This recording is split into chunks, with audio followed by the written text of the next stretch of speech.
Hey y'all. Been a while, hasn't it? How about we just pick up where we left off, eh? It's here and I like it. After the 90s finally ended, we leaped headfirst into the... Hey, did we ever decide what we were gonna call this decade? The 2000s. The early 2000s. But for the 2000s. Oh, okay, I guess we did end up settling on the 2000s. I guess that makes sense. I never did like the aughts or the... naughties? Now the naughties. Go to your room. But yeah, the 2000s. A whole new millennium begins, the information age kicks into high gear, and the future was officially here. At least that's what it felt like at the time. So much new technology, the very way we would consume music would change so much throughout this decade, and nothing bad at all would ever happen. We believe that a plane has crashed into the World Trade Center. At first, we were told to labs in 9 states. Well, tonight comes word samples sent to nearly twice as many states. At this hour, American and coalition forces are in the early stages of military operations to disarm Iraq. When Hurricane Katrina struck New Orleans, entire neighborhoods vanished under 20 feet. You know, I was looking for examples of what the 2000s were like, and I was looking for stuff like the PS2 and the iPod and the Facebook. Uh-oh, this is Mark Zuckerberg kid. He's not going to be evil at all. A lot of the stuff I actually found when researching was just like... To put it one way, it was a major growing period for a lot of folks. And for the music industry, it was definitely a major shift across the board. G-funk, grunge, and Britpop were all but dead by this time, and in their place were things like nu metal, post-grunge, pop punk, crunk, southern hip-hop, emo, the garage rock revival, the post-punk revival, the indie rock revival, country divas, pop divas, R&B divas. Seriously, the 2000s were a great time to be a freaking diva. And so many other new twists, turns, and takes on the various genre formulas. This was another pretty chaotic decade, people, but it's one that's fairly close to my heart. A lot of my musical taste was shaped by what happened in the 2000s. This was the decade I graduated high school, graduated college, got my first few real jobs, and got my first chance to buy a house. Oh, right. Yeah. That. I still can't afford to buy a house. But it was a very interesting decade with a very interesting selection of winners and nominees. So, let's get to it, shall we?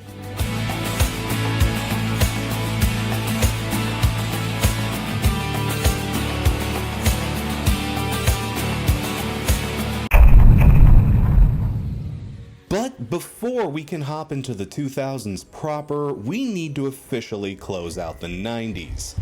Since, as it goes with the Grammys, the ceremony takes place early in the year, the music we're covering is typically from the year previous. Kind of. It's complicated. I've talked about this in the other videos. Go watch them, they could use the views. But that's just to clarify that most of what we're talking about in this 2000 segment is from 1999. It'll be like that for the rest of the years too. But man, y'all, what a year to start out with. Like, 1999 is a crazy freaking year for music. I've honestly heard arguments for 1999 being one of, if not the best years for music, period. I'd say a lot of those folks have rose-colored glasses on, but it is a hell of a good year. It cannot be denied. This was the year of stuff like Nookie, New Radicals, No Scrubs, Things Fall Apart, Enema of the State, Eminem of the State, and of course, the defining song of the entire decade. Somebody once told me the world is gonna... I mean, I'm joking, but as goofy as this sounds, All-Star, for 1999 at least, is really a pretty defining song of that year. It's colorful, dumb, happy, and optimistic about a bright future that absolutely 100% was gonna come. This was how the whole pop scene felt, man. This was the millennium. This was the year that Prince wrote a whole goddamn album about. It was an exciting time. It was great. But if there's one thing we've learned from the other videos in this series, it's that when it comes to actually reading the room for the year, the Grammys Mark Cohn. Arrested Development tend to be severely out of touch. And this year, well, it ain't as bad as 92 or 93, but there's still some pretty big misses here. Starting with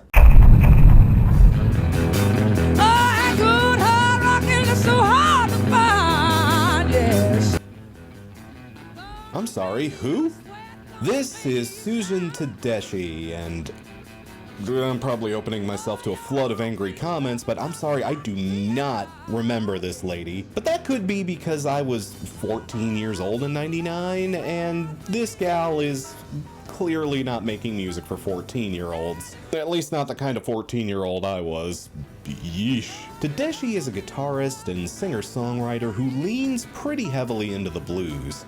And admittedly, she is pretty good at what she's trying to do here. I really like her husky, throaty soprano.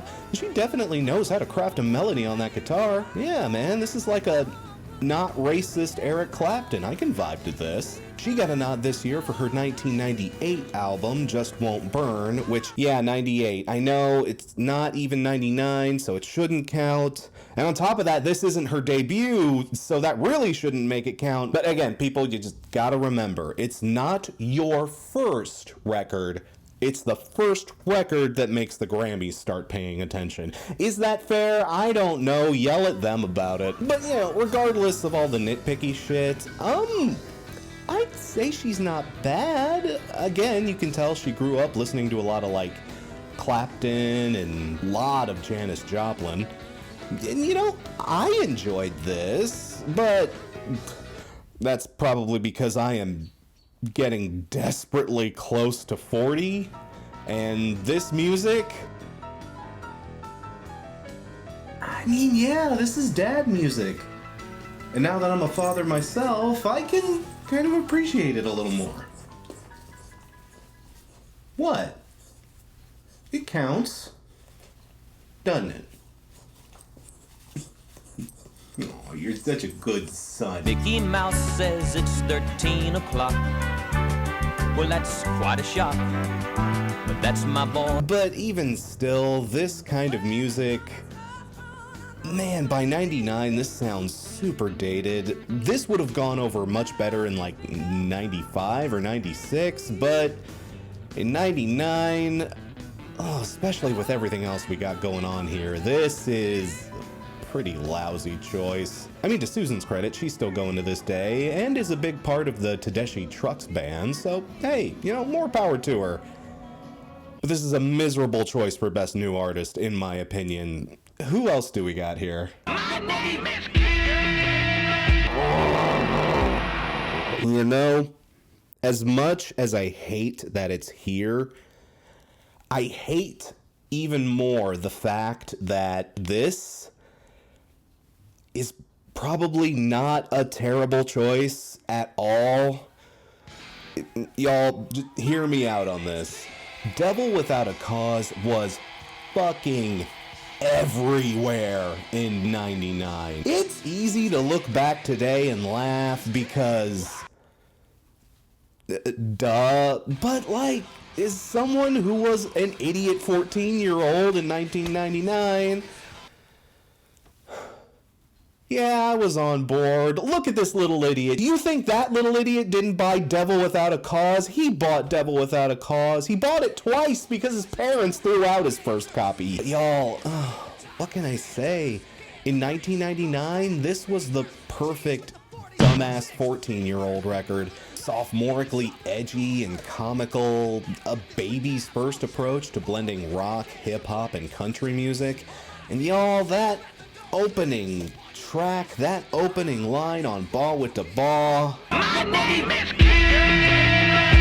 I'm sorry, this goes hard. Even I can't deny it. I hate giving him any kind of props, but he was exactly the right guy at exactly the right time.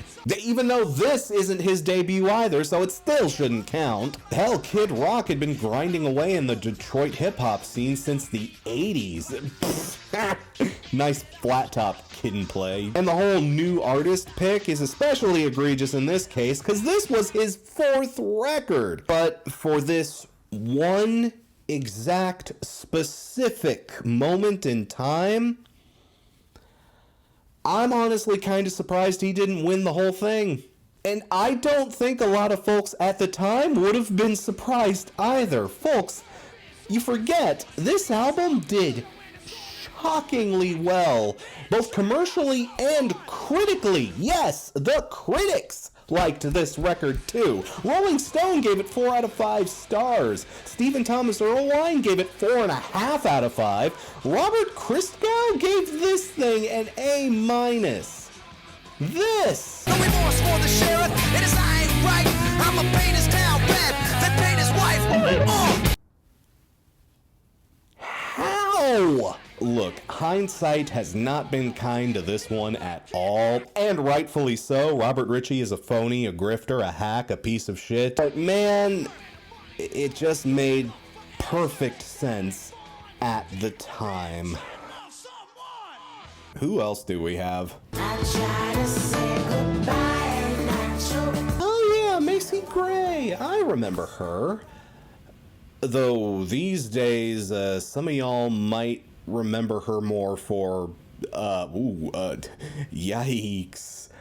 To her credit, she has since apologized for that. Though not without some kicking and screaming. But you know what? We're not talking about today. We're talking about back then. And back then, hey, she was kind of a big deal. Her big hit, I Try, was all over the place. Seriously, you heard this song everywhere you went. And rightly so, too, in my opinion. It's an absolute banger of a tune. But even then, I'd probably still say this was kind of a controversial choice. I mean, I Try was a big deal, but nothing else of hers really crossed over. And folks really had trouble adjusting to her interesting vocal cadence. I wish I could have found the clip, but I remember one particularly mean-spirited radio DJ back in the day saying, "How the hell did laryngitis get on the charts?" But personally, I don't mind Gray's vocal delivery. She's really husky. She's almost got this growly kind of vibe to her. Makes her sound very mature and dignified. But, you know, she was lacking in a lot of other areas that don't include her voice. I'd say she was still pretty talented, though. Maybe if she had better songwriting chops or worked with producers who were able to get more out of her, she could have done a little bit better out there. And, you know, to her credit, she does have a presence in R&B to this day, and she's out there still working. But, yeah, even back then, I'd have to say this was kind of a fluky choice. Especially with everything else that was going on this year. Like, Macy Gray, this can't be the best we got. Come on, is there anyone on this list who feels like they deserve to be here?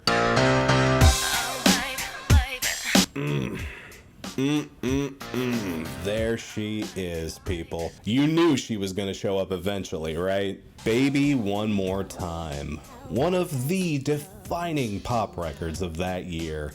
This thing came out in January and basically cemented the teeny bop adolescent vibe of early 2000s pop music. This was one of the final exclamation points of the 90s, but it served as a fond farewell to the past and a first big, brave new step into the new millennium. And on top of that, it's just a really cool vibe. I dig the hell out of this record, man. It's fun, it's dumb. Shit was fun and dumb before 9/11 happened. I miss fun, dumb shit. I mean, hell, even though I was a 14-year-old idiot who was dumb enough to buy Devil Without a Cause, that same year, I also picked up Baby One More Time. I just didn't tell my friends about that one. Hey man, I was still in the closet, and I went to Christian school. I'd have probably gotten more trouble for having Britney Spears than Kid Rock back then. Homophobia is weird, isn't it? But yeah, by 99, the teeny pop queens were in full swing. And of course, Britney, the queen of them all, of course she got nominated. And even though this album hasn't exactly aged well either.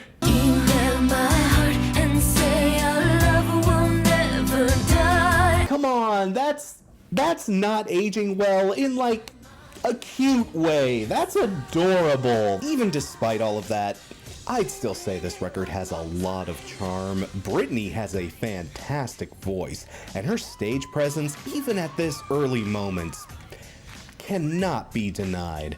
This gal was born to be a star, and through hell and high water, she got there. But surprisingly, she was only nominated this year, which is shocking. She honestly would have been my pick. If it wasn't Britney, though, who the hell was it? What a girl wants, what a girl needs, whatever makes me happy. Okay, I see. It was the other one. Yeah, Christina Aguilera. These two both debuted roughly around the same time. And you know, there was kind of a friendly rivalry between Britney and Christina back in the day. And occasionally it got not so friendly. Ooh. But yeah, Christina would be the pop diva to walk away with the statue that night. And look, y'all, I love Britney. I'm queer, of course I love Britney, but damn it, after listening to both of their records again for this video, yeah, it's not even close. Christina has the way better record overall. She does. I know.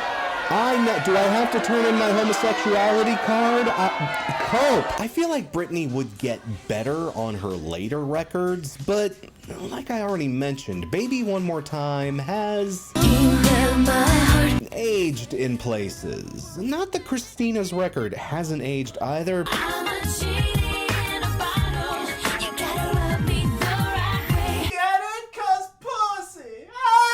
But you know, on this thing, she is just going for broke on her performances, and y'all, it shows. Like, man, Christina showed up to this game to win it. For everything I like about Britney's debut, it was leaning way more into her Disney Channel, childish, adjacent roots. Not always by her choosing, mind. Look, we don't have nearly enough time to get into that mess. But Christina, she always seemed to be taking herself that little bit more seriously. I'm sure that was probably what helped win over the Academy. Not to mention that, y'all, I'm sorry, but the tunes are just there. They're here on this record. And Christina is definitely the better singer overall. She seemed to be modeling her approach more on professionals like Whitney and Mariah, whereas Britney was going for more cute. I mean, whoever you like most just depends on your personal preference and level of homosexuality, but I definitely say that Christina feels like the more Grammy appropriate choice here. But yeah, Aguilera won, and she didn't even have to switch chairs with Eminem to do it. Do I think she deserved to win? Honestly, yeah, absolutely. She's a great representation of the year. She put her everything into that record, and it honestly shows. It's a damn solid bop, and I was surprised by how much of it held up even today. Hell, even in a slower year, she'd probably be one of the only real choices. But here's the thing. This was not a slower year. This was 1999, and there was a lot going on. But here's the caveat to that. You'd be surprised at how much of the stuff that's going on in 99 isn't from debut artists, or at least artists you'd think would have debuted in 99. A lot of the folks who got big in 99, your Smash Mouths, your Limp Bizkits, hell, even some of these nominees, they'd all been going throughout the 90s and only began to really gain momentum once 99 hit proper. Think of an artist that you remember getting big in 1999. No, think of a handful of them. Now go back and look at their Wikipedia pages and, oh wow, really, that early, huh? Yeah, that early. 99 was just a giant cultural shift, and it shifted a lot of folks from the underground up to the higher ranks. But there are definitely still some very noticeable debuts here, and a few big snubs too. I mean, in the realm of pop divas, there's some folks I'm really shocked aren't here. No Jennifer Lopez, no Jessica Simpson, no Mandy Moore, no S Club 7. What? Don't look at me like that. Ain't no party like an S Club party. In hip-hop, we got folks like Ja Rule, Eve, Mos Def's Black on Both Sides is from 99. Seriously, how the hell was this not nominated? Method Man and Redman released their first team-up album. Ludacris released his first record this year. We get other big 99 debuts from folks like Static X, Slipknot, that's a really big one. Lamb of God technically debut this year, but it was under their old Burn the Priest moniker. It still counts in my opinion. Kellis also debuted in 99, as did Dido, Basement Jaxx, and Tegan and Sara. Though, yeah, even as big of a Tegan and Sara mark as I am, even I got to admit, Under Feet Like Ours, it's pretty primitive. These gals honestly wouldn't get good until they got the Dragon Ball Z haircuts. And you know, as weird as this is gonna sound, there are a handful of one-hit wonder nominees from that year that I am shocked didn't get some kind of nomination. Another flaw of the Grammys is that they love putting flash in the pan acts in these spaces, and don't worry, we'll be seeing our fair share of those. But there's a lot from 99 that doesn't show up that I figured absolutely would. Hal Bachman's album was a big 99 release. Seriously, She's So High was all over the place. And this thing was just begging for Grammy love too, but not this year. There was also Eiffel 95, Crazy Town, and Lou Bega. Ooh, thank God none of them got a nod. There were even debuts from folks like Sonata Arctica, Under Oath, Lacuna Coil, Newfound Glory. Muse's official debut came out in October. That's another huge one. But of course, we cannot forget the most important and relevant debut of them all. Oh God, April Phil, this shit's totally haggard. But now we get to the big question. Was Christina Aguilera cursed by the Best New Artist Grammy win? Well, if we're going on award wins, then not really. She would win Grammy Gold 5 more times in various other categories, with her most recent win coming in 2015. Hell, she was nominated for a Grammy last year for Best Latin Pop Record. So unlike a lot of teen divas from the time, the Academy never truly forgot about her. I mean, that's definitely gotta count for something. And if we're talking about like raw success as an artist, she still comes out looking pretty good, honestly. She has a damn fine run of hits and hot-selling albums until around the 2010s. And even in the 2010s, she was still doing pretty okay for herself. She pivoted to some other projects, reality TV, stuff like that. Most folks probably recognize her these days from her time on The Voice. And unlike a lot of other Mickey Mouse Club alumni, she seems to be doing fairly okay in her personal life. She was smart with her money, for one thing, so much so she even made Forbes' list of richest women in entertainment in 2007. I don't think that's like Bill Gates money or whatever, but she's doing just fine on that front.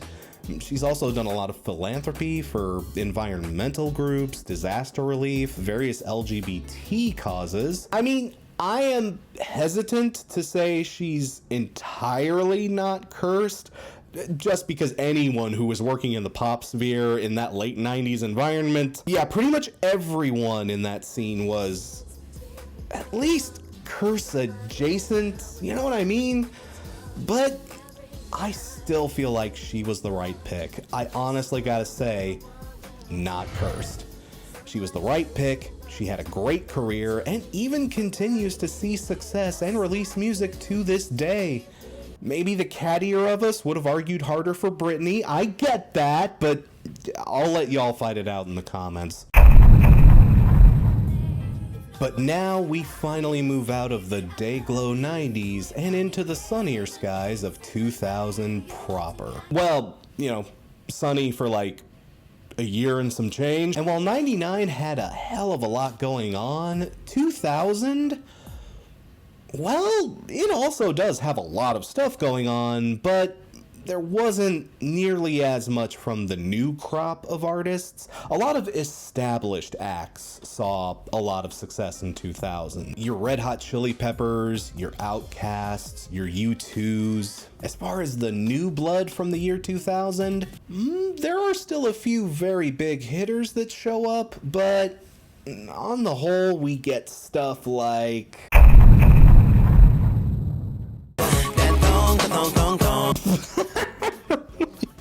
Really? Are you serious? I had to double check this one, but I swear to God, this is legit. The dragon himself, Sisqó, was nominated for Best New Artist. And as ridiculous as this seems today, I guess I can kinda make a case for it. Again, hear me out here, folks. Sisqó wasn't a complete unknown. Even when he did show up with that first record, he originally came from R&B group Dru Hill. And, you know, they had their fans back in the day, so there was, you know, a tiny bit of clout coming off of that pre-solo debut success. This was a debut that I remember people being very excited for. But still, I'm sorry, even for 2000, this was just a silly-ass choice. I mean, I don't know, maybe I'm being a little too mean here. I honestly don't hate the Thong Song. Again, it's brain-dead fun, and a great example of that early 2000s junk food pop that we all know and love so well. It even has some interesting musical choices in there. Those strings that drive the intro go pretty hard, and that massive ass key change.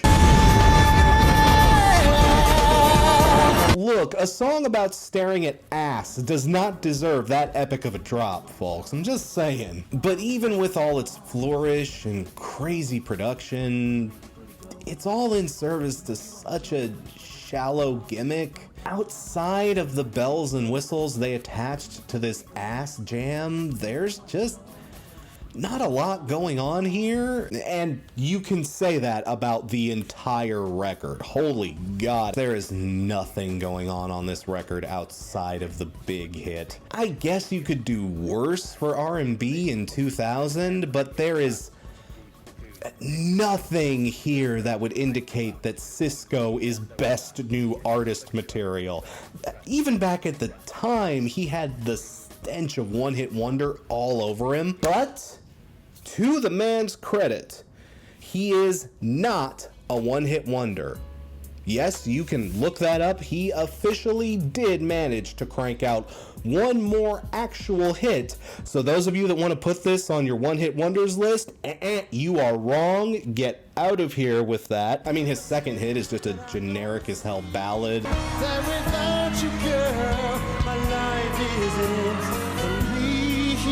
Songs like this were a dime a dozen back then. I don't know though. maybe he would have made an interesting entry for the Two Hit Wonders video I did. I mean, given how badly his follow-up album cratered, that kind of tells you all you need to know about this one. And that Wild Wild West song didn't do him any favors either. We're going crazy. Yeesh. Who else have we got here? And who needs pictures? Oh, okay. Sure. This makes a little more sense, I suppose. Well, a little. I gotta admit, I wasn't listening to a lot of country around this time. She thinks my tractor's sexy. But can you blame me? I was kinda surprised to see him show up this early, though. I always thought of him as more of a mid-2000s guy, but his debut, Who Needs Pictures, apparently did very well in the country scene, spawning 2 #1 country singles. And, I don't know, it's not awful, I guess, but man, it always seems like country is at least 5 years behind whatever else is going on in music, doesn't it? And this is a prime example of that kind of shit. This record sounds like something from the mid-90s, not the early 2000s. I have to think there were better country artists out there by now. I mean, the Chicks made the cut only 2 years ago. Did we slip that far backwards in such a short time? Again, I don't even necessarily want to drag him that hard. This record was fine, but it's also dated and schmaltzy and stupid. I mean, okay, I'll take overly sentimental Paisley over Log me on at www.memory. whatever the hell that was. All I can think of when I look at this is Kyle MacLachlan went through a very weird country phase in the 2000s, didn't he? Oof. Anyone else here? I'm pleased, I really dig your company. Ooh, okay, yeah, Jill Scott. God, there's somebody I haven't thought of in a really long time. God, is that just me? Yeah, I remembered really liking her back in the day. That debut record was a smooth and seductive slice of R&B, and she had a golden voice with some damn fine production behind it too. This wasn't something I'd put on every day, but I always liked hearing her when I was cruising BET or the R&B stations and whatnot. Even still, man, she is just another super safe choice for the Grammys. The Grammys are so bad when it comes to safe choices this decade. I mean, again though, that's not necessarily a knock against Jill. Her flavor of R&B was just a bit cushy and comfortable compared to some of her other peers. She would show a little more power and flex in some of her future work, sure, but on this debut, she's not trying to get too freaky, if you know what I mean. She's not necessarily the most electrifying choice. I feel like there's gotta be someone better you could have put in this spot. Cut my life into pieces. No! No, come on, we already had Cisco as the joke nominee. You can't have Cisco and Papa Roach on the same docket? Oh my God. Again, I totally had to double check this, but yep, it's true. Papa Roach got the nod in 2000. Nu metal has finally entered the chat. And if I'm being honest, folks, if I'm being 100% real, this isn't too shabby of a pick. I gotta admit, I kinda like this. I mean, is Infest the best nu metal record? Not at all. The constant out of nowhere rap verses, the ultra edgy attitude, the tons of shit that's just ripped directly out of Fight Club. Things you own end up owning you.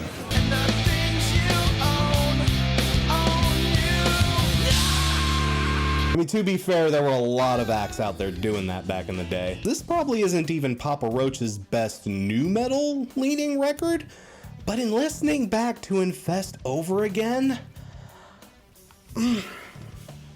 I gotta admit, I was pleasantly surprised. This thing brought the tunes. It honestly did. Stuff like the title track, Broken Home, Between Angels and Insects, even some of the deeper cuts like Snakes and Thrown Away, go harder than they have any right to. And as an enthusiastic Tony Hawk player back in the day, of course I've got way too much nostalgia for Blood Brothers. Wait a minute, something's off. I just noticed something. Play me that opening riff again. 18 naked cowboys in the showers at Ram Ram. Holy shit, now I can never unhear it. After listening to this record again, I feel like this wouldn't have been a bad choice at all. It would have been a weirdly prescient choice too. Papa Roach would go on to have a very successful career, continuously reinvent themselves, and do very well out there in the greater rock realm. Not all of those reinventions were great, sure, but like, would they have been the worst choice? I honestly can't say no. This is a weirdly on-the-nose pick for the Grammys. I guess even a broken clock is right twice a day, but they didn't end up winning, so that just means that someone who really, really, really ended up deserving it was the one who won, right? Right? And the Grammy for Best New Artist this year goes to Shelby Lynn. Shelby goddamn Lynn. This sounds like I'm being mean, and I promise I'm not trying to be, but folks, Shelby Lynn. Okay, let me break this down for you. I don't have anything against Shelby Lynn. She is fine for what she's out here doing. And she did have a big pop breakthrough in 2000 with her album, I Am Shelby Lynn. This was the year that she got a lot of eyes on her. And if you weren't paying attention, this honestly might have been the first time you'd ever heard of Shelby Lynn. But if you were paying attention, this makes zero goddamn sense because yeah, Shelby Lynn did not make her debut in 2000. Not even close. When did she debut? Guess. Seriously, just try to guess. I'll wait. Just type it in the comments. Show me what guesses you got. And those of you that know, don't spoil it for anybody, okay? I'll give you a few more seconds. This bit would have worked a lot better if I were wearing a watch. If you guessed 1989, yes, 89, then congratulations, you're old. Have some Motrin to help with that knee pain, Grandpa. What the hell is she doing in the Best New Artist category? See, here's the thing. This pick isn't entirely without reason. Yes, Shelby did already have a decade and change in the music industry under her belt by this point, but it wasn't in pop. She actually came up as a country artist. But even then, she wasn't a complete nobody. She did have a few songs actually hit the country charts, and she had a few notable performances with big names like George Jones and Vince Gill. But even back then, in that country scene, she always seemed a little uncomfortable.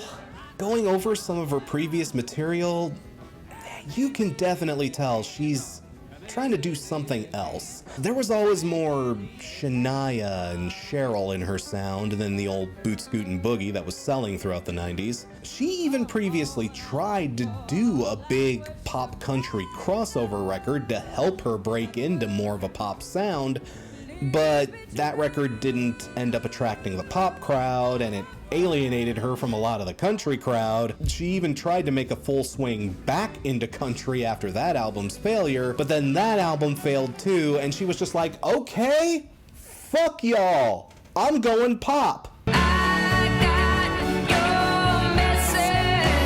I mean, it makes for a hell of a story, sure, that's an interesting narrative, and hey, more power to her. She found her niche and she did it her way after a decade of going unrecognized. I'm not saying she doesn't deserve some love. Absolutely. But how in the hell does this count as a best new artist? I mean, this pick also kinda stings because, man, if you were one of the artists who didn't get nominated and you actually gave a shit about the Grammys, you'd probably be furious about these picks. Overall, the Grammys made it seem like there wasn't anyone available to take this award. Who do we have? A boring country boy, squishy R&B girl, a bunch of Bart Simpson wannabes, and a dude who wrote about gigantic asses? The winner isn't even a new artist. What the hell are we? Chopped liver? Yes. You are chopped liver. All of you are gristle for the murder machine. Feed daddy. But yeah, while 2000 isn't 98 or even 99 in terms of new blood, there are still a decent amount of debut artists who really should have been here instead. Pink's debut is definitely a noticeable absence. Nelly's debut is also mysteriously absent, and man, say what you want about Nelly these days, but Country Grammar made a hell of a splash. That record was hot as Takis in 2000, people. Coldplay made their formal debut in 2000 with the amazing Parachutes. Given how much love the Grammys would give them in later years, I'm really flabbergasted this isn't here. Rascal Flatts also debut in 2000. I'm not much of a fan of that one either, but like, come on, Brad Paisley over this? There's a handful of dark horse artists that maybe could have made the cut. Folks like Lifehouse, Good Charlotte, Lil Bow Wow. Don't laugh, these are the same motherfuckers who almost gave a trophy to Criss Cross. Three Doors Down had a huge year in 2000. The Distillers also dropped their first record. Sufjan Stevens' debut shows up in 2000, though every Sufjan fan I know says this is one of his worst records. I don't know, I'm not a Sufjan guy. Y'all feel free to tell me. Dashboard Confessionals' Swiss Army Romance was tearing up the emo scene, while folks like Disturbed, Mudvayne, and A Perfect Circle were also setting nu metal on fire that year. God damn, I forgot Mare de Nom was in 2000. Man, if any nu metal record deserved the Grammy nomination this year, I'm sorry, it was Mare de Nom. Even if 2000 proper isn't the most electrifying year in music, at least compared to a lot of its contemporaries, there's still plenty of good stuff to draw from here. Again, no offense to the lady, but did we really have to give this award to someone with 11 years in the business already? I'm just saying. But no matter how you may feel about the particulars, Shelby Lynn was the one who walked away with the award. So, how does she fare afterwards? See, here's the thing. She honestly fares pretty damn decently after this. I do have to admit, Shelby wasn't an artist I was intensely familiar with before making this video. But if you were into adult contemporary at the time, she definitely did make a big splash once she formally debuted in that genre, and she continued to make waves in that scene all throughout her career. Though, on the whole at least, she never rose much higher than this moment. She never saw another Grammy nomination again, and she pretty much never moved away from the adult contemporary charts. But see, here's the thing.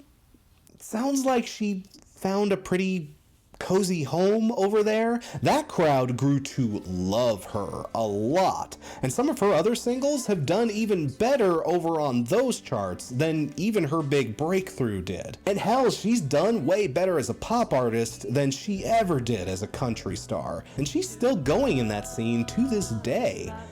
And you know, after perusing a bit of her catalog, I can honestly see why she's pretty decent. Again, for what she is, at least. Her country stuff always felt uncomfortable. She seemed like she never really fit in. and she was kind of chasing trends, trying to find a sound and style that work. She never really found herself as an artist in country. But in the adult contemporary world, she finally got a breakthrough. She just sounds like she's out there finally making the music she wants to make. And even if she didn't turn out to be the next Sheryl Crow or whatever, she still seems pretty happy and is doing very well by herself. This is one of those very, very rare cases where someone winning the Best New Artist Grammy, not only did it not curse them, but it probably did a lot to help their career. She got a lot of good out of that nomination, and she was able to forge a new, much more satisfying and much more successful path for herself. You know, how often does that happen? Like, not only is she not cursed, but she actually feels like she got the opposite of a curse from this whole situation. We'll just say not cursed and, you know, wish her the best of luck going forward. Like, honestly, we're not going to see this situation happen too terribly often, so hey, more power to her. But now we're finally in 2002 and we're covering the music from 2001. And folks, let me tell you, 2001 was a very unfortunate year, because as most of you probably already know, 2001 is notable for a gripping, horrible, and often discussed national tragedy. In 2001, we had an absolute shit garbage year for music.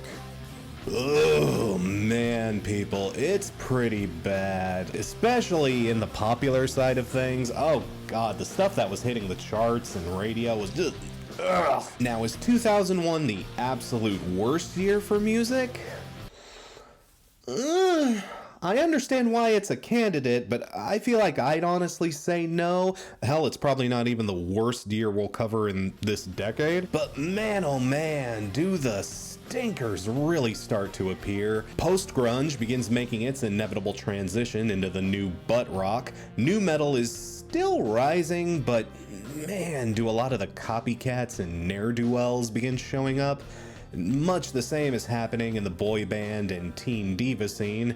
Hell, even some of the former BNA nominees have already burned out by 2002. 2001 was just not a great year for music, and believe me, it shows up in the Grammy picks this year too. Like, man, just awful stuff going on all throughout this year. Probably one of the worst things throughout this entire year that happened.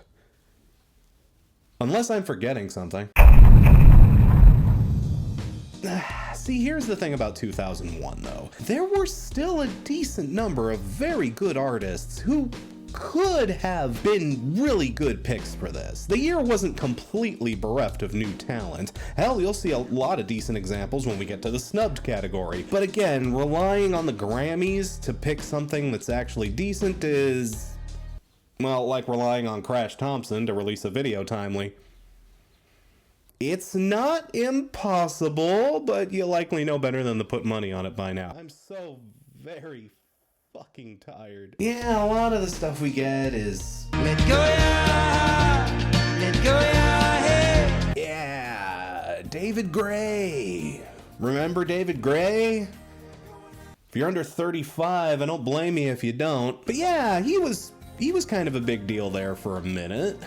You might remember hearing his stuff in a lot of early 2000s TV shows. Like if you were watching a lot of Alias, Scrubs, or Smallville back in the day, you'd probably recognize his stuff. His fourth album, White Ladder, did make a hell of a splash that year. And while he had made more of a name for himself in the UK, the US didn't catch on to him until stuff like Babylon and this year's Love started crossing over. If I'm being totally honest, I don't wholeheartedly dislike David Gray. I even went through a bit of a David Gray phase there while I was in college. I honestly really enjoyed White Ladder, and I was paying attention to his records until around like Life in Slow Motion, probably, which also has some good cuts on it. He's got good material. He's just, you know, another milquetoast British singer-songwriter type. I mean, as far as those go, you could definitely do worse. He's not terrible by any means, but man, he's not an exciting pick, is he? Just a very soft, fluffy, and kind of safe, boring pick. Best new artist? I sure as hell wouldn't say so. Who else do we have? Ooh, man, we are really leaning into those safe picks this year, aren't we? Well, okay, no disrespect meant to India.Arie. Again, I do like her stuff. She's not something I'd put on every day, but when I'm in the mood for something like smooth, soulful, and sensual, and relaxing, yeah, she delivers. It's a good vibe. And that first record of hers is no slouch either. Warm, mellow, very acoustically driven, full of arrangements that feel lush while still being somewhat minimal.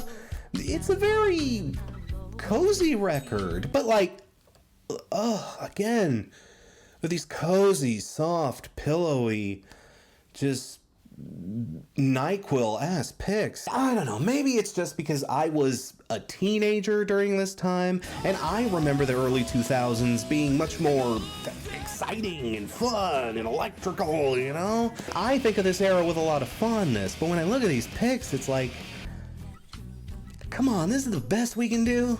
Again, she's great at what she does, but a pick like this is not helping the Grammys with that reputation of being a bunch of old farts that can't handle anything bolder than a Dr. Pepper.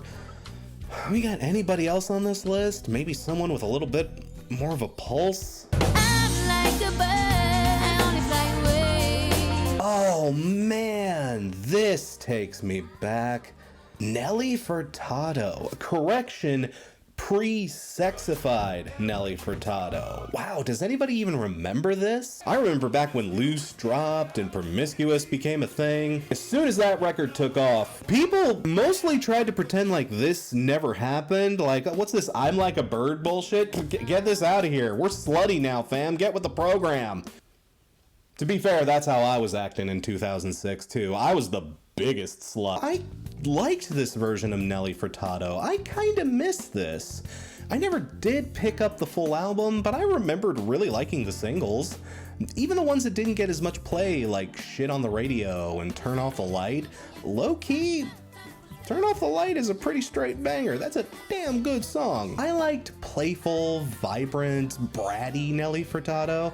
I mean, I like Promiscuous Nelly Furtado too, don't get it twisted, but I don't know, it's kind of a shame we didn't get more of this. I really enjoyed this little blip in her discography.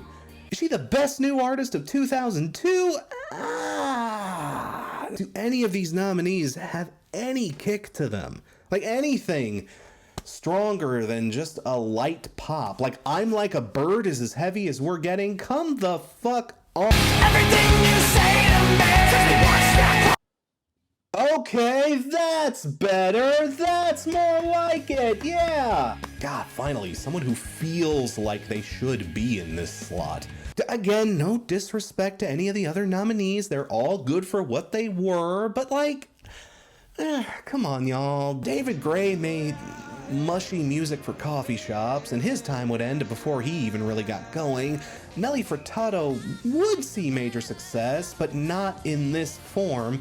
And India.Arie is great, but she does not define the entire year to me.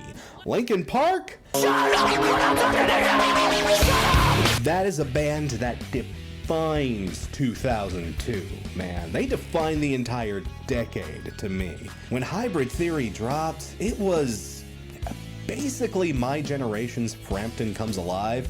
You were issued it if you were over the age of 11. It came in the mail free with samples of Tide. I just stole a joke from Wayne's World 2. What the hell has gotten into me? And I'll admit, this could just be my specific rose-colored glasses getting in the way of things, but man, Hybrid Theory just feels like an album that changed the stratosphere and defined this exact moment in time.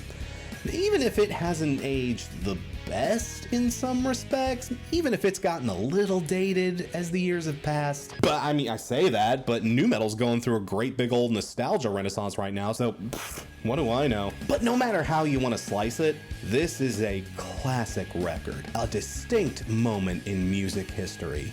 And man, I gotta think most people remember where they were the first time they heard Hybrid Theory. So why the hell didn't they win? And the best new artist is... Why is he holding a George Foreman grill? Alicia Keys. Oh, okay, yeah. Yep, that's why they didn't win. Yeah, 2001 was also the year of Alicia Keys and her debut record, Songs in A Minor. A minor. No, it's okay, Kendrick. It ain't like that. Go away. And folks, I don't care how much nostalgia you got for Linkin Park. This one's really hard to deny, okay? This record holds a lot of water. Alicia's piano-driven neo-soul is so gorgeously arranged. Every track feels like it has weight and bravado. And even if it's not the deepest or most creative record lyrically, man, nobody can deny this gal's ability to fucking sell it. The album feels heavy even when it isn't, and Keys just has those amazingly flexible and bombastic vocals to tie the bow on everything. It's just a gorgeous record, sexy, soulful, and a wonderful piece of music. This feels like the correct choice. Alicia Keys was red hot this year, and pretty much anyone who had a sniff of taste for soul and R&B bought the hell out of this record. I mean, I was knee-deep into my nu metal, hard boy, edgy tenders teen years, and even I picked up Songs in A Minor, y'all. It's just too good. Man, I love ya, man, but go away. I think the Grammys may have gotten this one right. Like, this is gonna be a real hard one to top. But let's go ahead and double check just to be sure. Okay, 2001. New artists, I'd say the crop is looking pretty lopsided. We do have some big hitters that show up, but in looking through the list of folks that do, there's a lot of interesting nostalgia going on here. This was the year of folks like The Calling and Lil Romeo. Anyone remember Lil Romeo? Fuck, I'm surprised he didn't get a nod. Like I mentioned earlier, we also see a lot of the mid to awful nu metal and post-grunge folks start appearing. Guys like Default, Flaw, Edema. Puddle of Mud dropped Come Clean this year, and we got to deal with weeks and weeks of She Fucking Hates Me on the radio. Thanks for that, Wes. Thank God you nostalgia kids aren't bringing this one back from the dead. Growing up as a church kid, I also remember seeing the likes of Jeremy Camp and Chris Tomlin show up around this time. You also started hearing stuff like Super Chick at Youth Group. Mercy Me's record shows up in 2001, and it just goes all over the goddamn place. Excuse my language, but it's fucking true. I also remember hearing some buzz in the Christian music scene around this one singer who debuted, Katie Hudson. I actually knew some people who had this record, but she didn't light a huge fire necessarily. I don't think we'll ever be hearing from her again. But that's like the bleh stuff, you know what I mean? That's the bottom of the barrel. The stuff that shows up that is good, though, ooh, y'all, we got some big debuts this year. We're talking about debuts from The Strokes, Tenacious D, Rise Against, Sum 41, NERD, Gorillaz, Ben Folds, Andrew WK, Tantric. What? Shut up! I like that damn tantric record. I cannot find the other side is holy. Goddamn, 2001 was a great year to be a bad Eddie Vedder impression. There were also notable drops from folks like Jack Johnson, Josh Groban, T.I., D12, Blake Shelton. Drowning Pool dropped their only good album. And y'all judge me for liking tantric. The Moldy Peaches dropped their utterly amazing debut record. Who mistook the stick for chicken? Who am I gonna stick my dick in? How dare you ignore this, Grammys? How fucking dare you? But you see what I mean, right? It's very lopsided. The bad stuff is pretty bad, but the good stuff is... Man, 2001 was just a year of very notable highs, very dizzying lows. And all of that is without mentioning the most important debut of the entire year. I made the big time now. Tears rolled down my eyeballs. I was wetter than a busload of fat women on the way to see the Ricky Martin. I tell you what, This man makes Disney movies now. So yeah, an interesting class to pick from for 2002. Even with all that on display, is Alicia Keys the right pick here? Was she cursed by this? It's hard to say that. I mean, Alicia Keys just had it going on in 2001 and 2002. She really did. And she went on to have a very successful career afterwards. Hell, at this show alone, she brought home Best R&B Album, Best R&B Song, Best Female R&B Vocal Performance, and Song of the Year, on top of Best New Artist. She almost clinched Record of the Year too, but friggin' U2 snatched that one out of her hands. Look, this is coming from a U2 fan. In a year where Fallen and Miss Jackson were also on the docket, Walk On should've fucked off. And the love from the Grammys never really curtailed either. She'd be nominated 25 more times, and she'd win 11 more of those. Hell, she won another Grammy this year for a re-release of her second record. The hell even is that category? And that's just the Grammys, people. Her awards page goes on for miles, y'all. Just look at all these awards. I've never even heard of half of this shit. And none of that's even taking into account her billions in sales, billions of fans, her future acting roles, her humanitarian work, a pretty successful musical that was recently released based on her life and her music. I'm sorry, but it was hard finding anything about Alicia Keys' career that you could particularly call cursed. The worst handful of things I could find was some folks apparently didn't like her Super Bowl performance this year, and she apparently stopped wearing makeup. That pissed people off for some reason. Yeah, not cursed. Seriously, makeup? How do people live without real problems? Thankfully, though, the next year proves to be much more solid, and there's a lot more interesting going on. We're in 2003, mostly covering 2002, and man, does a lot of good stuff drop. Not just in the debut sector, but in general. 2002 is a much better year overall for music, at least compared to 2001 it sure as hell is. Even without my nostalgia goggles on, the number of artists and debuts is surprisingly good. But you know the drill. Do any of them show up here?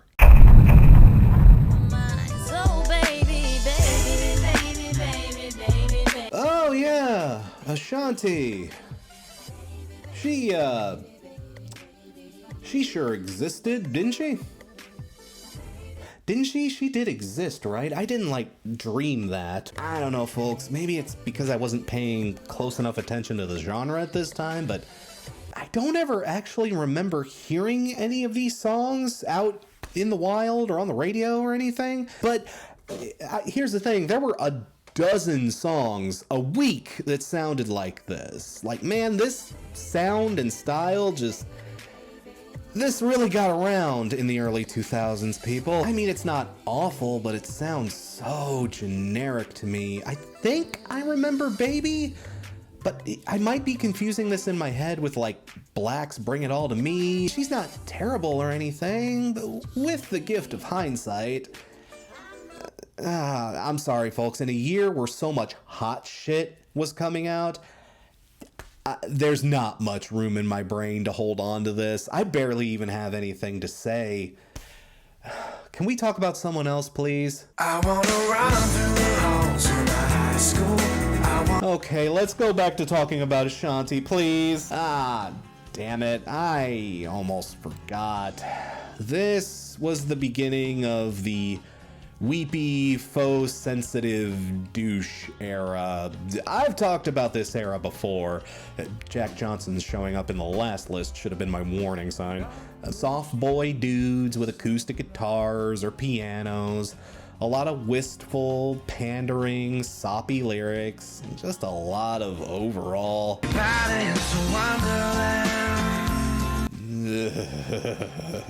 Especially what we know about John Mayer now. But in the interest of fairness, I honestly do see why Room for Squares is here. Y'all, hear me out on this one.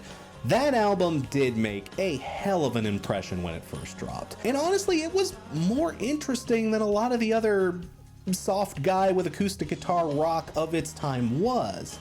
Whereas most of that stuff sucked, Room for Squares ate shit instead. I mean, I joke, but honestly, Mayer does have some actual musical chops. His melodies and arrangements are much more intricate than he really gets credit for.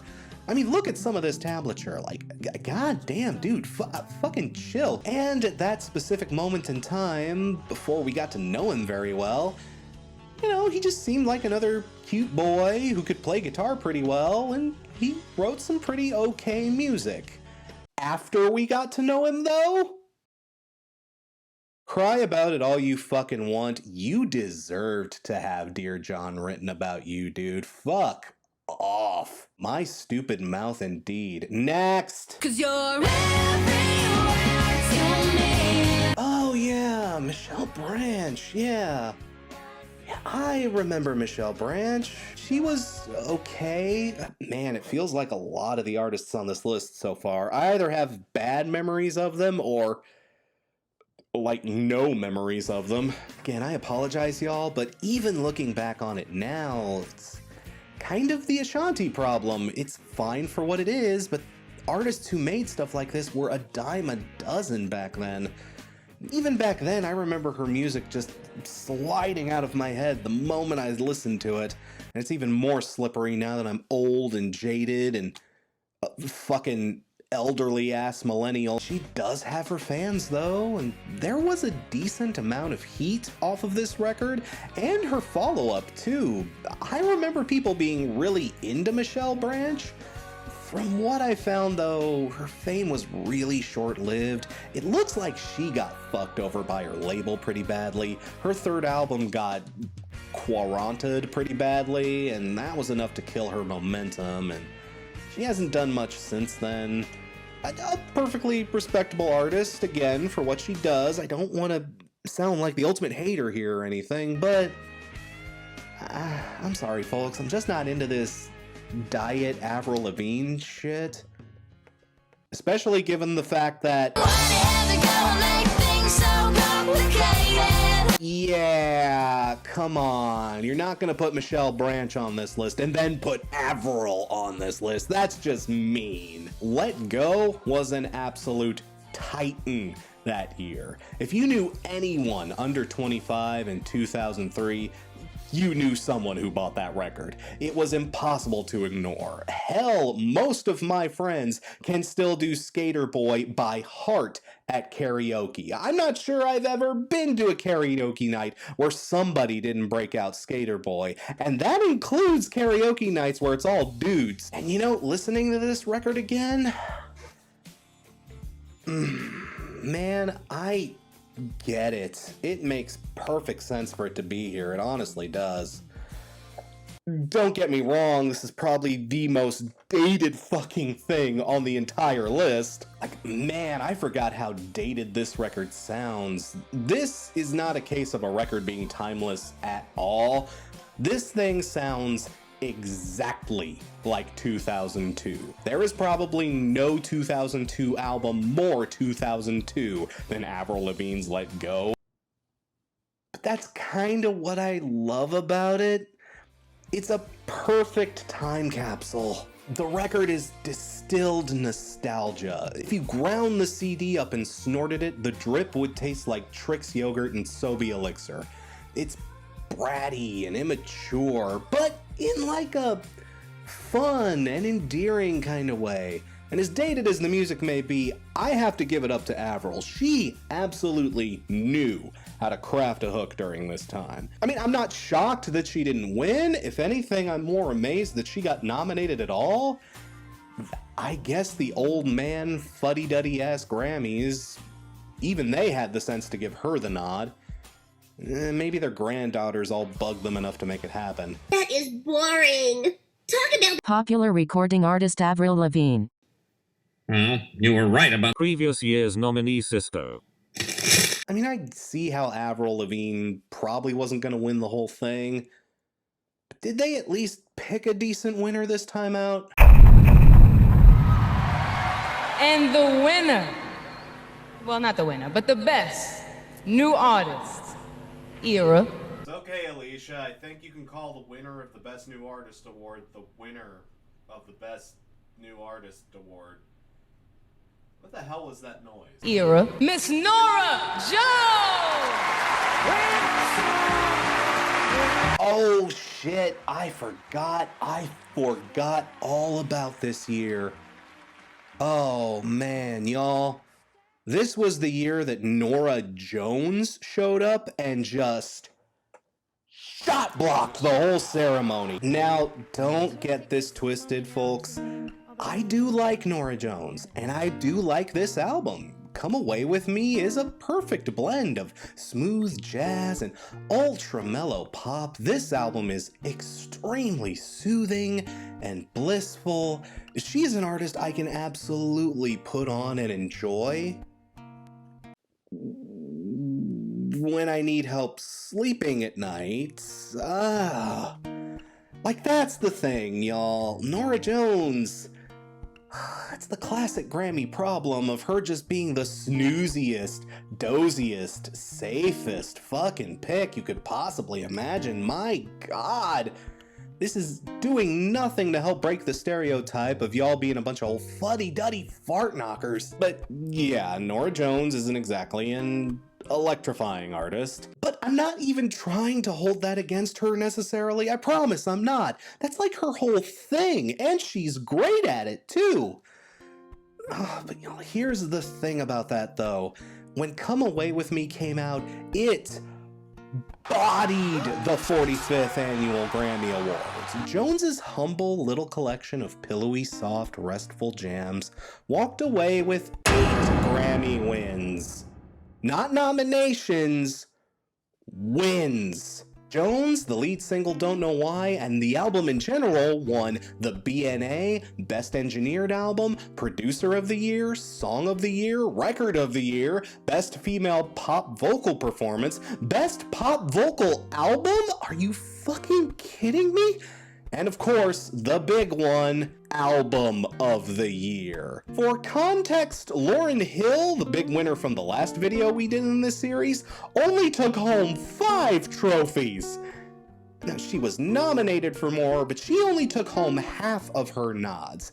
Norah Jones won in every single category she was nominated in. And they make it seem like if they could have nominated her for other categories, they'd have let her win there too. The Grammys just fell head over fucking heels for Norah Jones. And again, I'm not even saying it wasn't a damn good record. I'm just saying, when you see who could have been here this year. This one's really gonna sting. Thank God Avril at least got a little bit of love, because man, her contemporary sure as hell didn't. For example, The Used's excellent debut would have been a very interesting dark horse. Probably didn't have a chance in hell, but I would have loved to have seen it. We also got other killer debuts from the All-American Rejects, Atreyu, Finch, Alexis on Fire. I know the self-titled isn't the best one of the bunch, but y'all, it's still really good. It's a good record. I mean, I bought it on vinyl, shit. Coheed and Cambria's confusingly named Second Stage Turbine Blade, Taking Back Sundays, Tell All Your Friends, Goddamn Brought You My Bullets by My Chemical Romance. Holy shit, 2002 was a good year to be emo, wasn't it? It wasn't all emo though. 30 Seconds to Mars released their very solid debut. I know we like to clown on 30 Seconds to Mars now because obviously, but man, those first two records do got some fire behind them. Audioslave's exquisite debut also dropped that year. Absolutely flabbergasted this didn't get some love. Grammys, this was your chance to make up for pussying out on both Rage and Soundgarden, and you didn't take it? For shame. The Black Keys debut also drops this year, along with other big records from folks like Skin Dread and Stone Sour. Turn on the Bright Lights by Interpol, that would have been a hell of a choice. Breaking Benjamin's debut also shows up, which I know I have my issues with, but people seem to really enjoy it. Even though all I hear is, "You're Harvard in my sky, God damn it, I knew the Coliseum was gonna get one of these damn impressions out of me. Heyo people, Crash Thompson here. Back to talk about Weezer, just broke out the fedora. Against Me is Reinventing Axl Rose, also drops in 2002. Again, my God, what a great record. Folks, if you were into rock in 2002 of almost any stripe, you were eating damn good. All of those albums, and I don't even mention the best one of all, Bad Religion's Process of Belief. Anyone? Anyone? Anyone? It's not just rock though. We also got fantastic first albums from folks like Damien Rice. The Decemberists dropped their first album, along with guys like Paul Oakenfold, Sage Francis, and Talib Kweli. Oh God, Talib is this year. Fuck! Oh, that album was so good. How does the Grammys keep sleeping on all this great hip-hop? We also see terrific albums from the likes of Vanessa Carlton. Okay, Michelle fucking Branch gets a nod, but you literally leave 1,000 Miles off a list without even a peep? Okay, she was nominated in 3 other categories, but she deserves to be here too, damn it. She deserves to be here more than John fucking Mayer. Okay, Go make their first splash. Justin Timberlake dropped Justified this year, but shockingly, he doesn't show up. No matter what you feel about that record, that was a big damn deal in 2003. We get other debuts from folks like Simple Plan, Robin Thicke, Jason Mraz. David Guetta also drops his debut record, but wow. Oh, this cover is a choice. And of course, how could we possibly forget?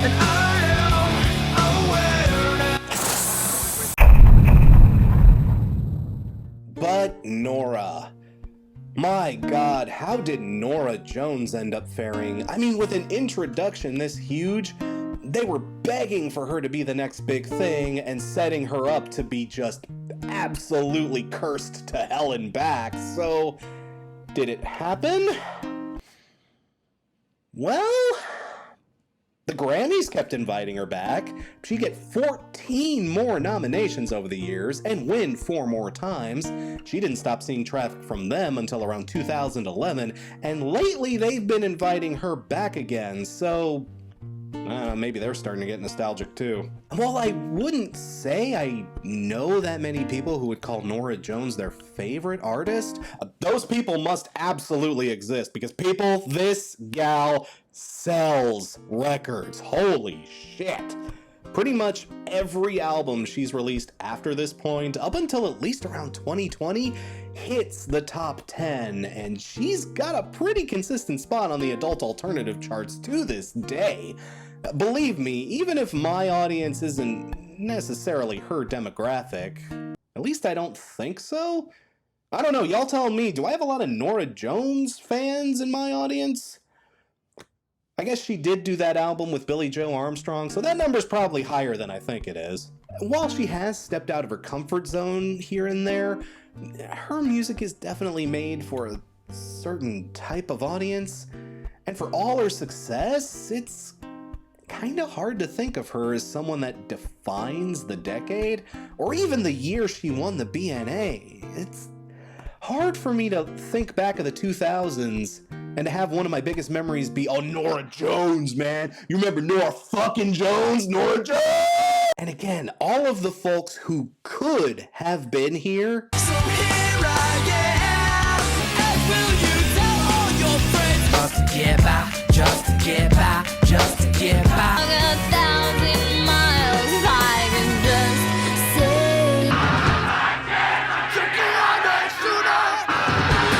Someone get me to the doctor, someone get me to a church. Come and save yourself, and take it on me. And they were all beaten by... My heart is drenched in wine. I'm just saying, this feels weird, right? Is it just me? But regardless of how you feel, she sold millions of albums, she has cultivated that ride or die fan base, and it also seems like fame hasn't driven her too crazy or made her evil or anything like that. I mean, I don't know, she's just a smooth jazz, adult alternative, mom radio artist who keeps to herself and releases records that your mom probably idolizes, and she walked away that year with almost all of the pop industry's biggest awards. No way can I say that she was cursed. Not at all, folks. I mean, feel about it however you want to feel, but man, the numbers don't lie. Whew, and finally, 2004. The 2004 Grammys focus mostly on 2003's music, and I in particular have a lot of nostalgia for this year. That was the year I graduated high school. Go Lions! No, don't go Lions, because this place sucked. This place is actually a goddamn high school. Can you believe it? What the fuck even is that? Holy shit! This place is small as shit. How do you graduate from something like this? This shit wasn't even here when I went here. Holy fuck! How the fuck is this place still open? Fuck this fucking goddamn fucking.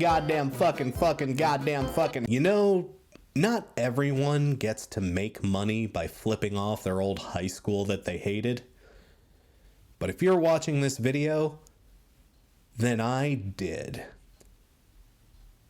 And I think that's pretty neat. Oh, we have fun here. Y'all know that. 2003 is okay. It's like fine. It's not the craziest year or anything, but like, you know, it's there. It's a year. Stuff happened. I don't know. Let's see what our nominees look like.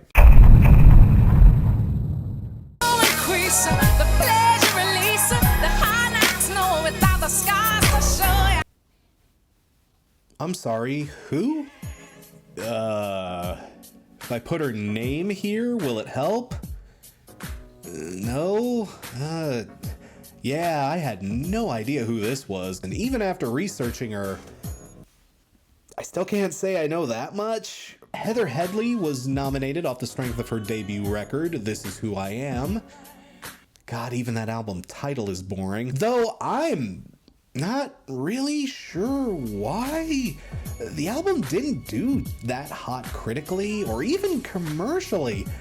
Even the singles didn't fare that well. You know it's a good sign when your Wikipedia page lists your two biggest singles as not very successful and achieving moderate success. Well, I guess Headley wasn't a complete unknown. She was a Broadway transplant who took a stab at an R&B career after seeing some decent success as Nala in The Lion King and taking the lead role in Ada. In fact, she actually won a handful of Tonys before she was nominated for a Grammy, so Okay, I get the logic there. You know, you've seen some success in this field. Why not take a shot at the big time too? Sure, okay. It's just that the music here...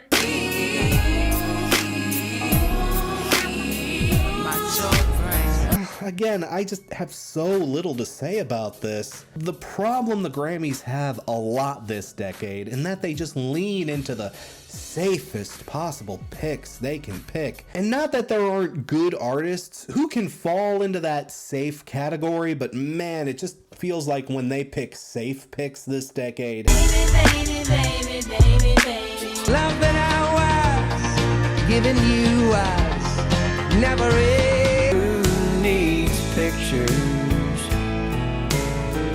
They're just the most boring possible safe picks you can imagine. God, I mean, I don't want to sound too mean. Hedley's work isn't that bad for early 2000s R&B, but she's no Jill Scott. Hell, I wouldn't even say she's an Ashanti. Just yet another safe, bland, toothless, and completely forgettable pick. I don't even remember what her name was, and I just said it like 5 minutes ago.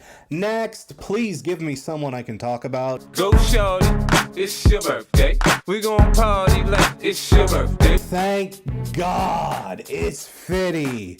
Hi, Fitty. I was wondering when you were gonna show up. Everyone say hi to Fitty. Yeah, get rich or die trying. What more can you say about this one? 2003 was a pretty damn good year for hip-hop, and this record was just one of many highlights. As soon as In the Club dropped, everybody, and I mean everybody, was on board. Then the singles kept showing up, and the album just kept getting more and more hyped. Fitty was also nominated in 4 other categories, but he would go on to lose all of them. Though, to be fair, most of that was because his competition that year was goddamn Lose Yourself. But yeah, I'm not shocked to see 50 Cent on this list. Honestly, he might have been my initial pick for a winner. No one can deny how much of an impact that record had on hip-hop. He went on to have a pretty decent amount of sway in the genre. If for not as long as folks might have expected. I mean, the way folks used to talk about Fitty back in the day, they were saying he was the next Dre, he was the next Eminem. That didn't necessarily happen, but he did leave a mark, and he left an influence on a lot of folks. This pick makes sense to me. Even if the album Home make a pit rich, I ain't paying bitch. Catch your date, suck a dick, shit. Trick. Has not aged well at all. I mean, it's true of all that old Eminem stuff you like too, folks. That's just how it is. You need to deal with it. Hey, speaking of magic sticks. Stacey's mom has got it going on. You know, I make the joke, but this is another surprisingly lucid moment for the Grammys. This is a great choice, honestly. If you wanted to be nitpicky, you can make the "this doesn't count as a new artist" argument for them too, sure. But again, say it with me, folks. It's not your first, it's the first one that makes the Grammys pay attention. And like, yeah, who wasn't bumping Stacey's Mom? Phrasing, boom! It's a great, funny little joke tune, but people, Fountains of Wayne, no joke, are a very good band outside of that track. They're seriously pretty legit. They were making terrific power pop in the 90s. Their success in 2003 helped folks get a lot more eyes on them, and they continued to make pretty good music even after their heyday. Dig deeper on them if you haven't had the pleasure already. You're missing out on a lot of good stuff if all you've heard is Stacey's Mom. That's all I'm saying. I'm shocked the Grammys got this one so right? Again, a broken clock is right twice a day, I guess. Do I dare hope for another good nominee? Which one is gonna catch my flow? Cause I'm in the vibes and I got my dough. God damn it. Oh, come on, for real? Really? Sean Paul? No shit. Well, I laugh, but I guess I probably shouldn't. I don't know why. When I hear Sean Paul, I just think of like That one character from Madagascar, do y'all remember that? I don't know, man. I don't know about this pick. I don't dislike Sean Paul or anything, but y'all, it's pretty goofy. I'll admit, it is like fun goofy though. Honestly, it's nice to see some representation from a genre that usually doesn't see much love outside of its own categories. For as much as you might want to clown on this pick, I do gotta let you know that every single album that Sean Paul has released since that one got the initial Grammy nods has been nominated for Best Reggae Album. He's made it every single year he's released an album. He never won again, but like, I don't know, it's worth taking into account. I don't know, I'm feeling generous with Sean Paul for some reason. This still feels like a pretty goofy choice, and he did not have a prayer of winning. Would have been hilarious if he did one. Oh my god, can you imagine how much that would have pissed Fitty off? But you know, an artist who wins the Best New Artist of the Year should be someone, you know, with a little, dare I say it, dignity. Someone, you know, above all the cheap mimetic humor. This is someone you have to take seriously. Their name is going to be on that registry for the rest of time, you know? We want a serious pick for our serious category. So who ended up winning?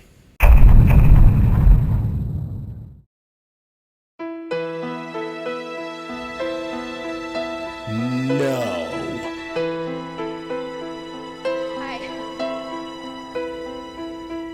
You're kidding me.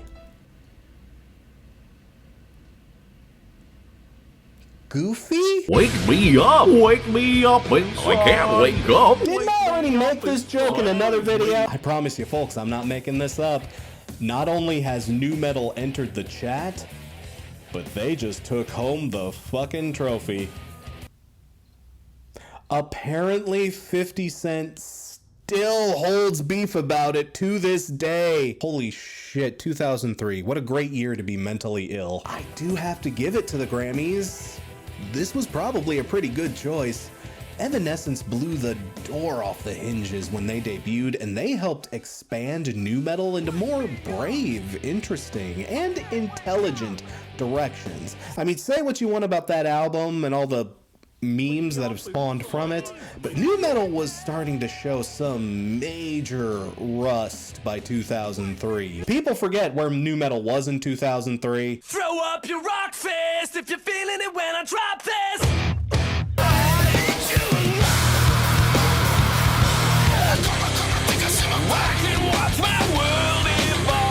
Yeah, folks. Fallen probably helped give the genre a much needed shot in the arm. It's important to nu metal as a whole. It's important to the 2000s rock scene in general. It was melodramatic, wonderfully performed and arranged, and Amy Lee...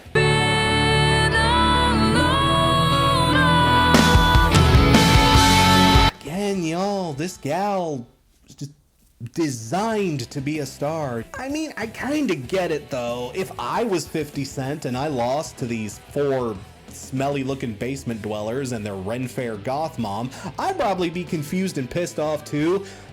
But even with the album's goofier moments, y'all, it's still pretty damn good. This should be here. I feel like this is probably the right pick. But let's double check just to be sure. Okay, I'm just gonna start strong on this particular section and give you the biggest notable absence.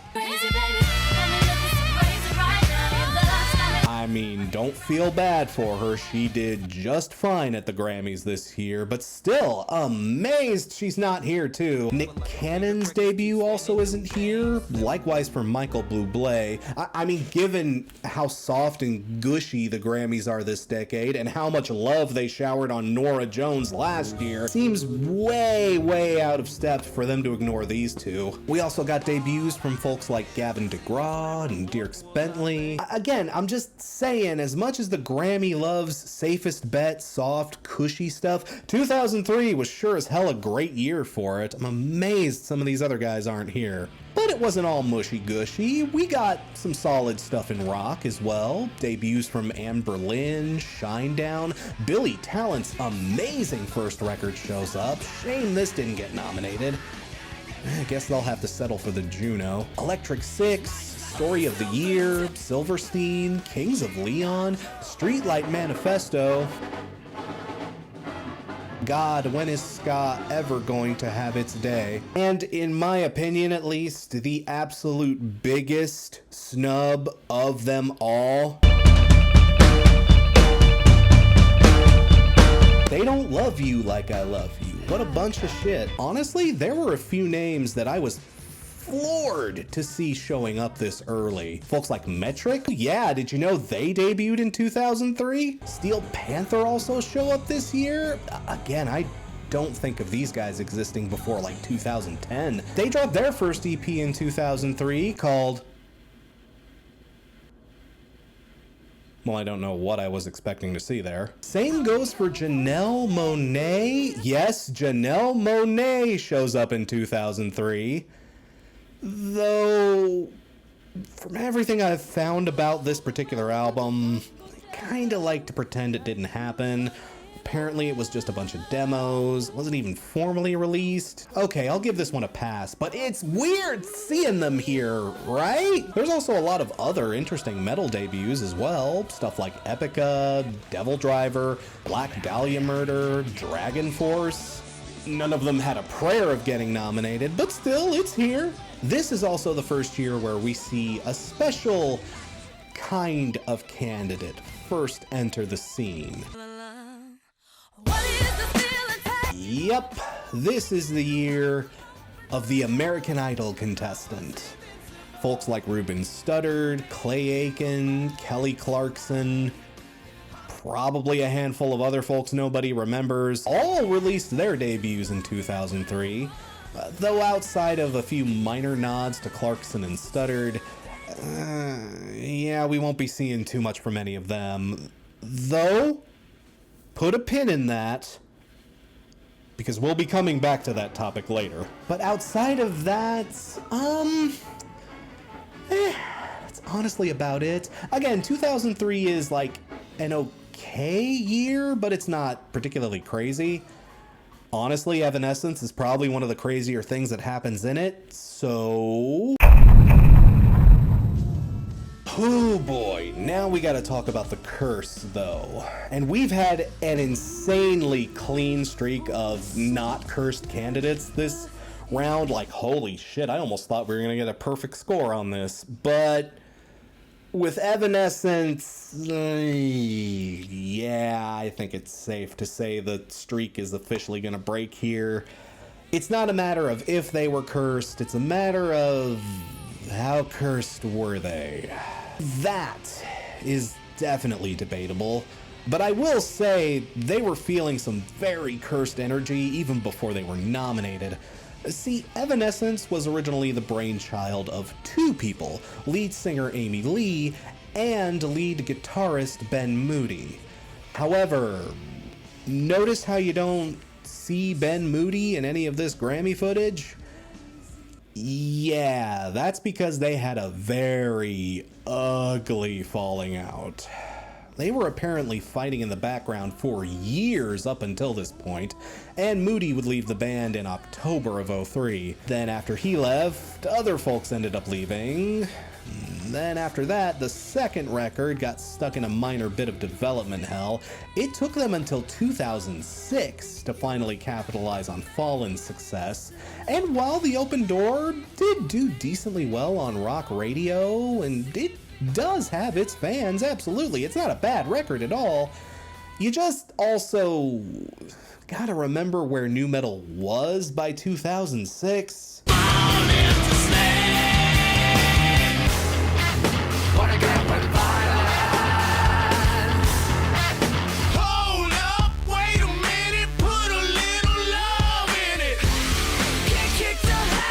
Ooh, yeah, this was too little too late. After that, Amy Lee would go on to actually lose interest in the band for the rest of the decade. Her words, not mine. Then in 2011, their third self-titled record saw another major lineup change, and with that, a dramatic fall in sales and buzz. They did keep going though, and we do still get music from them to this day. But speaking as someone who's actually reviewed a few of those later albums,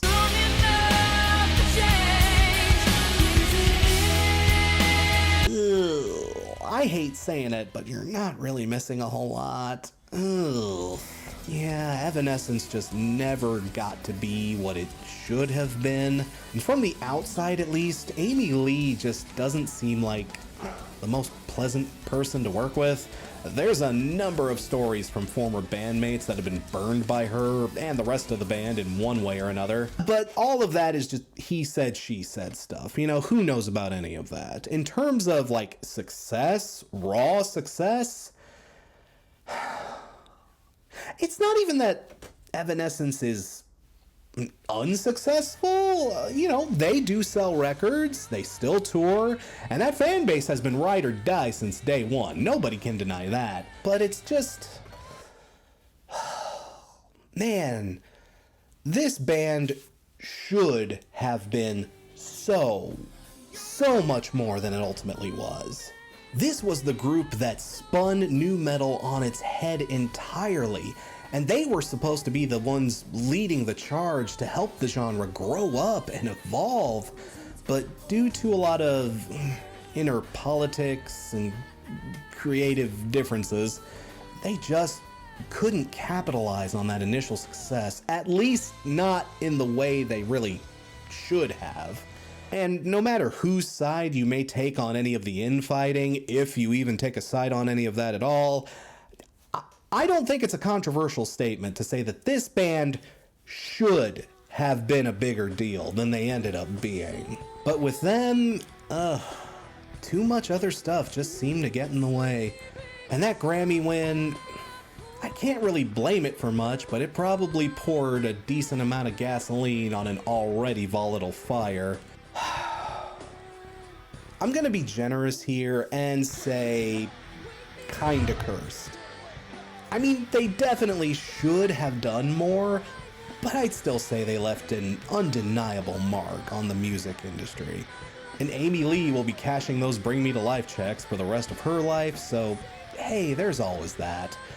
Definitely can't say they weren't cursed at all, but, well, we've seen it get much uglier than this, so I don't know, that feels about right to me. And there we go, the first half of the decade knocked out. Thanks again for watching, and join us next time when we discuss the next 5 years of the 2000s, and things start to get... oh my god. Thanks again for watching, folks. I'm Crash Thompson, and I'll see ya when I see ya. Special thanks to our $5 and above patrons, including Aaron Walker, Alex Sobolou, Ben One-Eye, Chris Doman, Christian Toder, David Prince, Dominic Noble, Dylan Rare Hunter, Fred Thomas, Jared Stone, Cole, Lainey Wilson, Lee Hazel, Lilith Estelle, Mars Hunter, Mexican Link 1986, Michael K., Nick Barrows Johnson, Rocked, Rowan Cookie, Sarah Aubin, Ted Z, The Pighead, Warped Kier, and Yoshi Taichi. Yeah, who wasn't bumping Stacy's mom? Aw, it's okay, puppy. I'm almost out, I promise. Oh, poor little guy. I love him so much. That's my boy.